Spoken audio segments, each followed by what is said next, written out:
বিসমিল্লাহির রহমানির রহিম। আজকের এই নির্বাচনী সভার সম্মানিত সভাপতি, মঞ্চে উপস্থিত বিএনপির সম্মানিত স্থায়ী কমিটির সদস্য, আমার সামনে ডক্টর মোশাররফ হোসেন, আমার সামনে উপস্থিত এত রাত্রে এই শীতের মধ্যে উপস্থিত এই এলাকার ভাই ও বোনেরা এবং মঞ্চে উপস্থিত অন্যান্য নেতৃবৃন্দ, আসসালামু আলাইকুম। আসসালামু আলাইকুম। কেমন আছেন আপনারা? এই ঠান্ডার মধ্যে এত রাত বসে আছেন, ভালো আছেন কেমনে? কিন্তু এই যে এই ঠান্ডার মধ্যে কষ্ট করে বসে আছেন, আচ্ছা ঠিক আছে, কিন্তু স্লোগান দেওয়া যাবে না। যে স্লোগান দিবে আমি ধরে নিব যে সেই মিটিং ডিস্টার্ব করতে আসছে, আর তাকে আমরা নাম দিব গুপ্ত, যে স্লোগান দিবে। আচ্ছা, এখন মন দিয়ে কথা শুনতে হবে, মন দিয়ে কথা শুনতে হবে। এই যে এখানে মোশাররফ সাহেব, আস্তে আস্তে আস্তে আস্তে সবাইকে কোয়াইট হতে হবে। এই যে স্লোগান দেবে সে কিন্তু গুপ্ত। হ্যাঁ, আচ্ছা, এখানে এই যে আপনাদের এই ভোটে, এই এলাকার ভোটে বারবার নির্বাচিত আমাদের মোশাররফ সাহেব আছেন, কায়কোবাদ সাহেব আছেন। ইনারা যখন আগে বিএনপি যখন দেশ পরিচালনার দায়িত্বে ছিল, ওনারা কি ওনাদের এলাকায় আপনাদের জন্য রাস্তাঘাট, স্কুল, কলেজ, যেগুলো আপনাদের প্রয়োজন, ব্রিজ, কালভার্ট, এগুলো তৈরি করেছে? তৈরি করেছে। তাহলে এই কাজগুলো তো আছেই, অর্থাৎ প্রমাণ হলো গত 15-16 বছরে এই কাজগুলো ঠিকভাবে হয়েছে? হয় নাই। আচ্ছা, তার মানে প্রমাণ হলো যে ধানের শীষ যখন দেশ পরিচালনার দায়িত্বে থাকে, তখন জেলা উপজেলায় মানুষের চলাচলের জন্য রাস্তাঘাট, ব্রিজ, কালভার্ট, বাচ্চাদের পড়ালেখার জন্য স্কুল, কলেজ সহ এই ধরনের বিদ্যুতের লাইন ব্যবস্থা করা, এই কাজগুলো হয়। এখন প্রিয় ভাই বোনেরা, এখানে মা বোনেরাও বসে আছেন, অনেকে, অনেক রাত হয়ে গেছে। আমি আসছি আমার কথায়, বক্তব্য দিব না, আপনাদের সাথে কিছু বিষয় নিয়ে আমি আলোচনা করব, শুনবেন? আচ্ছা ঠিক আছে, চলেন তাহলে আলোচনা শুরু করি। এখন আমার কিছু চিন্তা ভাবনা আছে। চিন্তা ভাবনাটা হচ্ছে, এই দেশের গ্রামে গঞ্জে শহরে বিশেষ করে খেটে খাওয়া মানুষ যারা, তাদের পরিবারের জন্য, বিশেষ করে তাদের পরিবারে যে গৃহিণী আছে, মা বোনেরা আছে, যারা সংসার চালান, তাদের জন্য আমরা একটি নতুন ব্যবস্থা তৈরি করতে চাই। কি সেই ব্যবস্থা? সেই ব্যবস্থাটার নাম আমরা দিয়েছি ফ্যামিলি কার্ড। আপনারা কি শুনেন?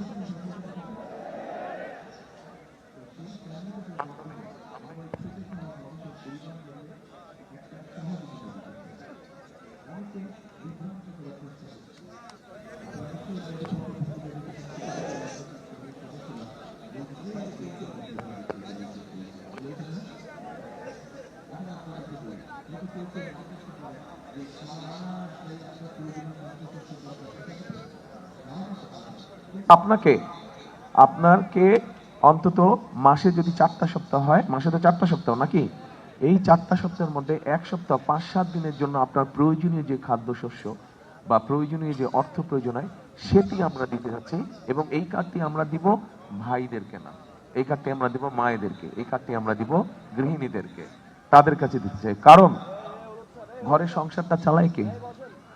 মা বোনেরাই তো সংসার চালায়।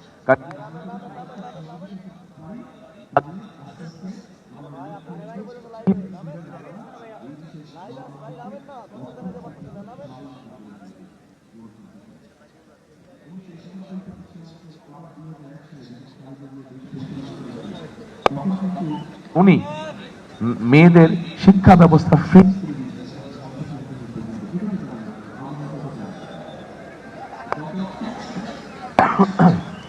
20 বছরে আমাদের অনেক মেয়েরা, অনেক মারা, অনেক বোনেরা শিক্ষিত হয়েছে।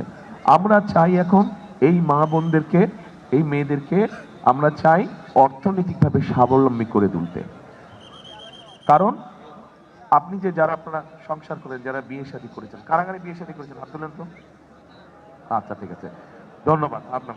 এখন এই যে বিয়ে শাদী করেছেন, আপনার সংসার, আপনি একজন মহিলা হন অথবা পুরুষ হন, সংসার কি একা চালাতে পারেন? আপনি যদি পুরুষ হন, আপনার স্ত্রীর সহযোগিতা লাগে। আবার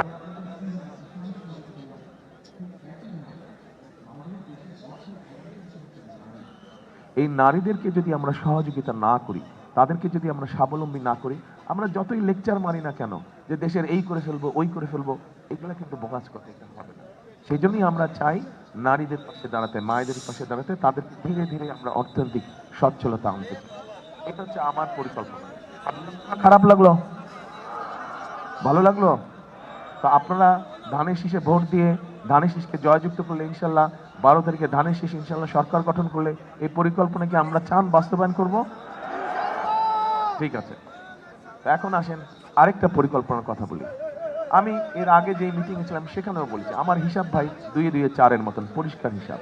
এটা জনসভা মঞ্চ, জনসভা মঞ্চে দাঁড়িয়ে আমি আমাদের সাথে বিএনপির সাথে, আমার দলের নাম কি বলেন তো? বিএনপি। বিএনপির যারা রাজনৈতিক প্রতিপক্ষ এখানে দাঁড়ায়, হয়তো তাদের সম্পর্কে আমি অনেক কথা বলতে পারতাম, ওরা এই খারাপ কাজ করেছে, ওই খারাপ কাজ করেছে, সমালোচনা করতে পারতাম। এই জন্যই আমি ওই কাজগুলো করতে চাইছি না। আমি আপনাদের সামনে তুলে ধরতে চাইছি। কি তুলে ধরতে চাইছি? যে বিএনপি সরকার গঠন করলে এই দেশের খেটে খাওয়া মানুষের জন্য বিএনপি কি করবে, নারীদের জন্য কি করবে, কৃষকদের জন্য কি করবে। এবার আসেন কৃষকদের জন্য কি করবে। এইখানে চাষাবাস করেন কারা? হাত তুলেন তো ভাই। জমি জমা চাষাবাস করেন কারা? বহু মানুষ আছেন চাষাবাস করেন, ধন্যবাদ, হাত নামান। হয়তো এখানে অনেক মানুষ উপস্থিত আছেন যারা শহীদ জিয়ার সময় দেখেছেন যে বহু খাল খনন করা হয়েছিল। আজকে বিভিন্ন জায়গায় খাল নদীগুলো বন্ধ হয়ে গেছে, বন্ধ হয়ে গিয়েছে না? বন্ধ হয়ে যাওয়ার ফলে যেখানে আগে পানি পথে যাওয়া আসা করা যেত সেটা যাওয়া আসা করা যাচ্ছে না। সেচের সুবিধার জন্য যেখান থেকে খাল থেকে পানি নিয়ে কৃষি জমিতে দেওয়া যেত সেটা দেওয়া যাচ্ছে না, যাচ্ছে।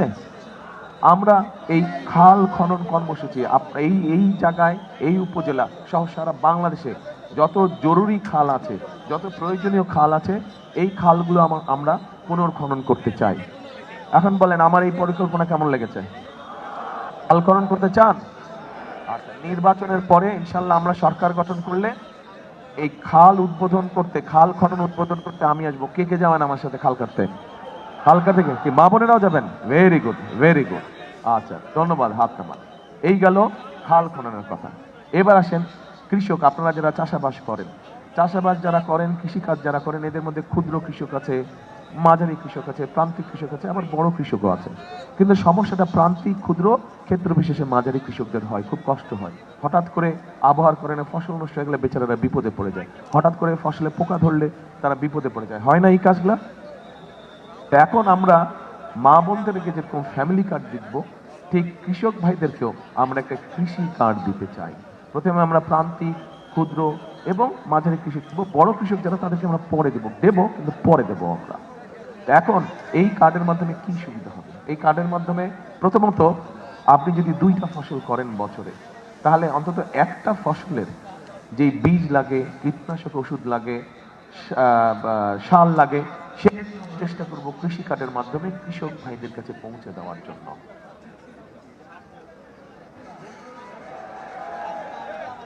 পরিকল্পনাটা কেমন লাগলো? তো বলবেন তো ভাই, ভালো বললে তখন উৎসাহ বাড়ে, তখন কাজ করতে মন চায়। আচ্ছা, ঠিক আছে, ঠিক আছে। তো এই গেল কৃষকের কথা। সার বীজ সুবিধা পাবে, কৃষি বীমার সুবিধা পাবে, কৃষি ঋণের সুবিধা পাবে ওই কার্ডটার মাধ্যমে। তাহলে কৃষক ভাইদেরকে যদি আমরা কয়েক বছর ধরে এই সহযোগিতা দিতে পারি, তাহলে ধীরে ধীরে কৃষক ভাইদের যে অর্থনৈতিক সংকট আছে সেই সংকটটা কমে আসবে। কমে আসবে না? এই সহযোগিতা যদি পায় তাহলে কমে আসবে। আসেন এবার একটি বিরাট কোটি মানুষ আমরা, আপনারা আমাদের দেশ গ্রামে বিশেষ করে মহিলা এবং বাচ্চারা যারা আছেন, নারী এবং বাচ্চারা যারা আছেন, তারা অনেক ক্ষেত্রেই অনেক সময় অসুখ বিসুখ হলে ঠিকভাবে চিকিৎসার সুবিধা পায় না, তাই না? চিকিৎসার সুবিধা পায় না। পুরুষদের জন্য অতটা সমস্যা হয় না, চলে যায় ডাক্তারের কাছে, সেটা উপজেলা হেলথ কমপ্লেক্স হোক বা জেলা সদর হাসপাতাল হোক।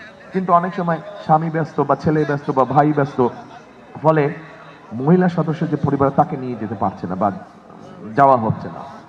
আমরা চাচ্ছি সারা বাংলাদেশে সব গ্রামে গ্রামে আমরা একজন হেলথ কেয়ারার দিব। পল্লী চিকিৎসকের কথা মনে আছে? আপনাদের মুরব্বী যারা আছেন তাদের মনে আছে? ওই পল্লী চিকিৎসক মতন এদেরকে আমরা ট্রেনিং দেব। এরা গিয়ে গ্রামে গ্রামে, গ্রামে গ্রামে তারা মানুষকে চিকিৎসা দেবে, বিশেষ করে মহিলা এবং শিশুদেরকে, যে বেশি সিরিয়াস অসুখ বিসুখ না, ছোটখাটো অসুখ যার জন্য হাসপাতাল যাওয়ার প্রয়োজন নাই, সেই ওষুধ এবং সেই চিকিৎসা তাদেরকে দিবে। ঘরে বসে আমরা এই চিকিৎসাটা আপনাদের কাছে পৌঁছাতে চাই। আপনারা ঘরে বসে এই চিকিৎসা পাবেন। এই পরিকল্পনাটা কেমন লাগলো? আচ্ছা, এখন যেই কয়টা পরিকল্পনার কথা বললাম, আপনারা কি মনে করেন এইগুলা যদি কম বেশি আমরা বাস্তবায়ন করতে পারি, তাহলে এই দেশের মানুষের যারা খেটে খাওয়া মানুষ বা কলেজে চাকরি শিক্ষকতা বাকরি করেন, ছোটখাটো এরকম যারা মানুষ সেই পরিবারদের জন্য ভালো হবে, স্কুলে বা কলেজে শিক্ষকতা করেন, এরকম যারা মানুষ সেই পরিবারগুলোর জন্য ভালো হবে, কি মনে করেন? আচ্ছা, ভালো হবে। দেখেন, আমরা সবসময় বলি, কি বলি, আমাদের সকল ক্ষমতার উৎস হচ্ছে জনগণ। যেহেতু আপনারা আমাদের সকল ক্ষমতার উৎস, আমি তো ভাই রাজনীতিই করি আপনাদের জন্য। আমাদের রাজনীতিটা হচ্ছে দেশের মানুষের জন্য, এবং সেই জন্যই এই পরিকল্পনাগুলো আমরা গ্রহণ করছি। এর সাথে আরো আছে, এই এলাকায় আরেকটি বড় সমস্যা আছে। সমস্যা আছে, অনেক তরুণ বা অনেক যুবকের শিক্ষা দীক্ষা কম বেশি আছে, কিন্তু তাদের কর্মসংস্থানের সমস্যা আছে। তারা অনেকে বেকার হয়ে বসে আছে। এই এলাকার বহু মানুষ কিন্তু এই সৌদি আরব, তারপরে আপনার দুবাই, তারপরে কাতার, এইসব এলাকায় যায় না? আবার আমেরিকানও যায়, ইউরোপেও যায় অনেকে। আপনাদের এলাকায় এরকম মানুষ আছে? আছে। এবং একই সাথে মালয়েশিয়া এবং সিঙ্গাপুরে অনেক লোক যায় না? আমরা চাচ্ছি ধীরে ধীরে সব জেলায় একটা ভোকেশনাল ইনস্টিটিউট সুন্দরভাবে গড়ে তুলবো, একটা ট্রেনিং ইনস্টিটিউট। আমাদের এই এলাকার মানুষ যেখানে যেখানে যায়, সেইখানে কি কি চাকরি আছে বাংলাদেশের মানুষের জন্য, কি কি চাকরি সহজে বাংলাদেশের মানুষ পেতে পারবে যদি তাকে আমরা একটু ট্রেনিং এর ব্যবস্থা করে দিই, যদি তাকে আমরা একটু সিঙ্গাপুরের ভাষা, ইংরেজি ভাষা, সৌদি আরবে গেলে মিডল ইস্ট, মধ্যপ্রাচ্য আরবি ভাষা, এগুলা মালয়েশিয়া গেলে মালে ল্যাঙ্গুয়েজ, মালে ভাষা আমরা যদি শেখাতে পারি, তাহলে আপনারা কি মনে করেন যারা বিদেশ যাবে তাদের জন্য চাকরি বাকরি পেতে বা ব্যবসা বাণিজ্য দেশের মধ্যে করতে সুবিধা হবে? কি বেকার সাহেব যারা আছেন বলেন না, এটা তো যারা বেকার আছেন হয়তো কর্মসংস্থানে, তাদের জন্য বলেছি। এইভাবে আমরা ধীরে ধীরে ধীরে দেশটাকে সুন্দরভাবে চালাতে চাই, সুন্দরভাবে গড়ে তুলতে চাই। দেখুন, 15-16 বছর গিয়েছে, 15-16 বছরে কি হয়েছে না হয়েছে সেই ইতিহাসে আমি যাব না।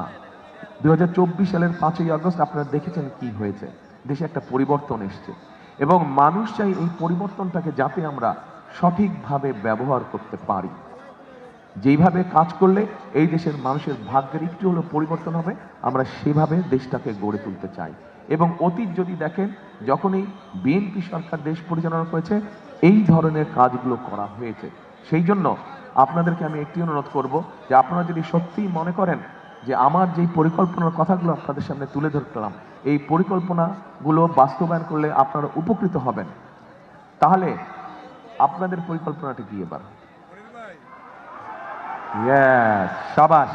এই যে কে বললো ধানের শীষে ভোট দেবে, সাব্বাস, বুদ্ধিমান মানুষ। ইয়েস, আপনাদের পরিকল্পনা হচ্ছে 12 তারিখে ধানের শীষকে জয়যুক্ত করতে হবে। কারণ ধানের শীষ যদি জয়যুক্ত হয়, ইনশাল্লাহ যেই কাজগুলোর কথা বললাম, এই কাজগুলো আমরা ধীরে ধীরে ধীরে ধীরে বাস্তবায়ন করব। আমরা ধীরে ধীরে এই মানুষ, দেশের মানুষের, খেটে খাওয়া মানুষের অবস্থার পরিবর্তন করতে চাই। এই দেশটাকে আমরা সামনের দিকে এগিয়ে নিয়ে যেতে চাই। তবে এখানে আরো দুটো কথা বলবো, সেটা হচ্ছে এই পরিকল্পনাগুলো যদি বাস্তবায়ন করতে হয়, দুইটা ব্যাপারে আমাদেরকে খুব কড়াকড়ি হতে হবে। এবং অতীত প্রমাণ করে এই দুটো ব্যাপারে আমরা বরাবরই কড়াকড়ি ছিলাম। বিএনপি যতবার ক্ষমতায় ছিল, এই দুটো ব্যাপারে আমরা কড়াকড়ি ছিলাম। এক, মানুষ যাতে পথে ঘাটে নিরাপদে চলতে পারে, মানুষ যাতে ব্যবসা বাণিজ্য নিরাপদে করতে পারে। অর্থাৎ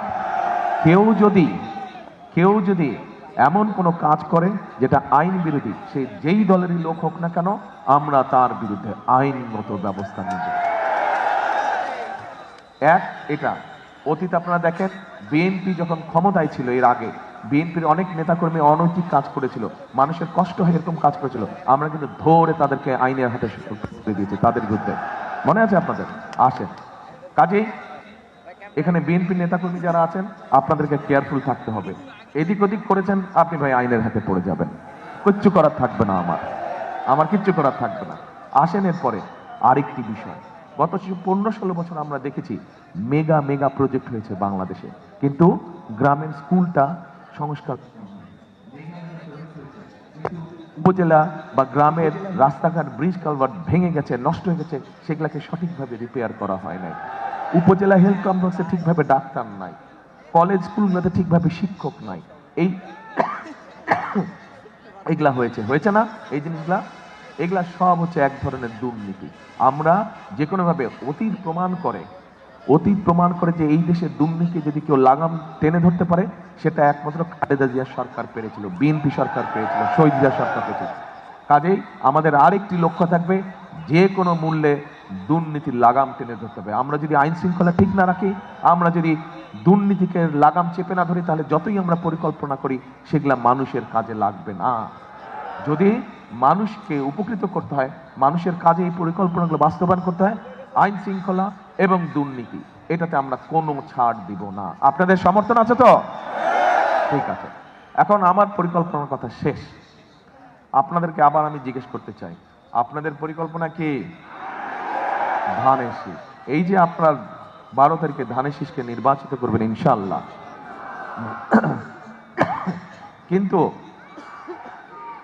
1 মিনিট মিস্টার গুপ্ত, বসতে হবে, মিটিং ডিস্টার্ব করছেন। 1 মিনিট, এই যে গুপ্ত, এই গুপ্ত, বসতে হবে। আচ্ছা, এখন শুধু 12 তারিখে ধানের শীষ সিল মারলেই হবে না, সাথে আরো কাজ আছে। কিন্তু সাথে পরিকল্পনা দেয় ABCD 1 2 3 4 পরিকল্পনার মধ্যে থাকতে হবে। আমি যেরকম পরিকল্পনা বলছি, আপনাদেরকে ওই দিন মা বোন সহ সকলকে, আপনাদেরকে মুসলমান হোক অথবা মুসলমান ছাড়া অন্য ধর্মের মানুষ যারা আছেন, তাদেরকে ভোর বেলায় উঠতে হবে। যারা মুসলমান তারা তাহাজ্জুদের নামাজ পড়বেন, তাহাজ্জুদের নামাজ পড়ে যারা অন্য ধর্মের মানুষ তাদেরকে সাথে নিয়ে, যারা ধানের শীষকে ভোট দিবে আপনারা জানেন, তাদেরকে সাথে নিয়ে ভোট, আপনার স্ব ভোট কেন্দ্রে চলে যাবেন। পারবেন? ভোট কেন্দ্রে গিয়ে ওইখানে ফজরের জামাত আদায় করবেন এবং জামাত আদায় করে ওখানে বসে থাকবেন। যেই ভোট কেন্দ্র খুলবে সাথে সাথে ভোট দেওয়া শুরু করবেন। কিন্তু ভোট দেওয়া শেষ হয়ে গেলে ফিরে আসলে কিন্তু চলবে না। আপনাদের এই ভোট দেওয়ার অধিকার গত 15 বছরে কেড়ে নেওয়া হয়েছিল। কাজেই হিসাব বুঝে নিয়ে আসতে হবে। পারবেন? এই কাজটা করতে হবে। তাহলে রাত হয়ে গেছে অনেক, আমার আরেকটা মিটিং আছে, ওখানেও মানুষ কষ্ট করছে এই শীতের মধ্যে। শেষ কথার একটাই, করব কাজ, গড়ব দেশ, সবার আগে বাংলাদেশ। প্রিয় ভাই বোনেরা, খাল কাটতে আসবো সেদিন কিন্তু দেখতে চাই এই মানুষগুলোকে যারা হাত তুলেছেন, ইনশাআল্লাহ। আল্লাহ হাফেজ। বাংলাদেশ জিন্দাবাদ, বাংলাদেশ জাতীয়তাবাদী দল জিন্দাবাদ। আসসালামু আলাইকুম।